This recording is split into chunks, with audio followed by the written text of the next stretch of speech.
सतरे समय केते चलाक बड़ हवा निशारे पिला बेल छड़े निए और परिवार चलैबा टंका रोजगार करने निशारे युवावस्था भी छड़ाई निए।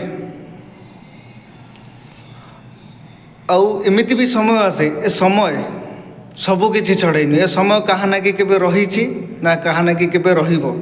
ए समय चलीछि आउ चलिबो। हमकु ए समय सहित चलिबार अछि।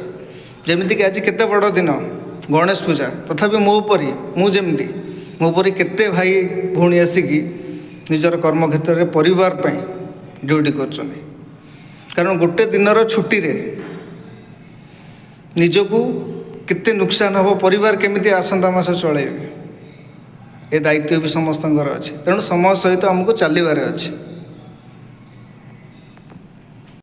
पवित्र गणेश पूजा उपलक्षे समस्त को हार्दिक शुभेच्छा और शुभकामना। प्रभु गणेश समस्त को सुस्थ रखा सह तांकर ज्ञानर भंडार को समस्त को किछि किछि दियंतु। एतिक मोर प्रभु गणेश का पाकर प्रार्थना। जय गणेश।